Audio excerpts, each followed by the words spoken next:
دل میں تڑپتی جس دن قافلہ جانا. میں چھت پہ چڑھ گیا, سامنے قافلہ جا رہا تھا. میں دیکھتا رہا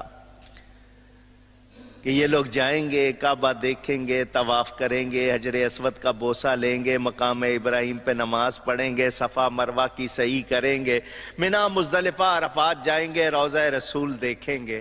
فرماتے میری آنکھوں سے آنسو آنے لگ گئے. قافلہ نظر آ رہا تھا, پھر ان کی دھول, میری آنکھیں آنسوؤں سے بھر گئیں. فرماتے میں نے آنکھیں صاف کی تو اب میرے سامنے قافلہ یا اس کی دھول نہیں تھی, کعبہ میرے سامنے تھا.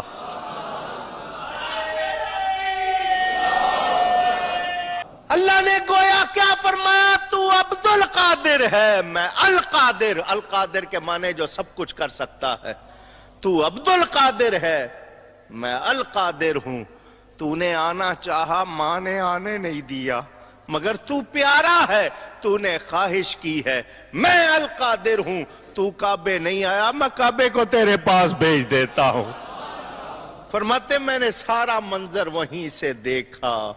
یہ اس وقت کی شان ہے, ابھی کم سن ہے. ابھی پھر وہ وقت بھی آیا جب آپ غوثیت کے مقام پر فائز ہوئے. فرمایا کعبہ میرے حجرے کا طواف کرتا ہے. یہ واقعہ ہی جھوٹا ہے صراحتاً. یہ اصول اسلام یعنی اصول شریعت کے ہی خلاف ہے. اس طرح دنیا میں نہیں ہوتا. اور اس کے مقابلے میں خود بخاری شریف میں ایک حدیث موجود ہے. وہ واقعہ آپ نے سنا ہوگا, صلح حدیبیہ کا واقعہ, جب حضور صلی اللہ علیہ وسلم نے اور آپ صلی اللہ علیہ وسلم کے صحابہ نے ارادہ کیا خانہ کعبہ کی طرف جانے کا یعنی عمرہ کرنے کا. تو کیا ہوا صلح حدیبیہ میں, جب کافروں نے روک لیا اور حضور صلی اللہ علیہ وسلم نے حکم دیا کہ آپ ایسا کرو کہ اپنے جو اونٹ قربانی کے لیے لے کر آئے ہو ان کو ذبح کرو اور واپس جاؤ, یہ احرام کھول دو ادھر. اب سارے یہ ارادہ کر کے آرزو لے کر آئے تھے کہ خانہ کعبہ کا دیدار کریں گے. کئی سال ہو چکے تھے انہوں نے خانہ کعبہ کا دیدار نہیں کیا, یعنی زیارت خانہ کعبہ کی نہیں کی. تو اب یہاں پر بھی ہونا تو یوں چاہیے تھا کہ اللہ کو فوراً جلال آتا, اللہ خانہ کعبہ کو حکم دیتا کہ جا میرے رسول صلی اللہ علیہ وسلم کا طواف کر. اور یاد رکھیں یہ ہم اہل سنت والجماعت کا عقیدہ ہے کہ نبی صلی اللہ علیہ وسلم کی فضیلت خانہ کعبہ سے بھی زیادہ ہے.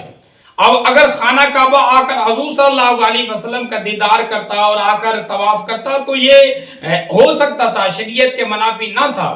لیکن اللہ پاک نے ایسا بھی نہیں ہونے دیا, نہ اللہ پاک نے اس طرح کا حکم دیا. ایسا دنیا میں نہیں ہوتا. اب پھر کیا ہوا, وہ واقعہ آپ تفصیل کے ساتھ ذرا پڑھیں. بخاری شریف میں حدیث آتی ہے کہ حضور صلی اللہ علیہ وسلم نے جب اپنے صحابہ کو کہا نا کہ اونٹ ذبح کرو, اپنے جانور جو قربانی لے کر آئے ہو وہ ذبح کرو, تو کوئی صحابی ذبح کرنے کے لیے تیار نہ ہوا. حتیٰ کہ سارے رو رہے تھے, آنکھوں سے آنسو بہ رہے تھے. اب کسی سے یہ کام ہو نہیں سکتا تھا اور نہ کرنا بھی چاہے تو کر نہیں سکتے تھے. تو ادھر ام سلمہ رضی اللہ تعالیٰ عنہ انہوں نے حضور صلی اللہ علیہ وسلم کو کہا, اے اللہ کے نبی صلی اللہ علیہ وسلم, یہ لوگ ایسے ان کا دل نہیں کرے گا, آپ جا کر اپنے قربانی کریں جانور کی. آپ کو دیکھ کر یہ سارے صحابہ آپ کی شہدائیں آپ کے عمل کو دیکھ کر پھر دیکھیں کیسے کرتے ہیں. تو پھر حضور صلی اللہ علیہ وسلم اٹھے, آپ نے اپنے اونٹ ذبح کیے. آپ کو دیکھ کر سب صحابہ نے بھی اونٹ ذبح کر دیے, حالانکہ آنکھوں میں آنسو بھی بہ رہے تھے, دل بھی رختا تھے اور دل بھی ٹوٹے ہوئے تھے. اور اس حالت میں انہوں نے قربانیاں کی, اپنا جو احرام تھا وہ احرام کھولا اور اس حالت میں یہ چلے گئے واپس. اب ہونا یوں چاہیے تھا, یہاں بھی خانہ کعبہ تھا لیکن خانہ کعبہ نہیں آیا.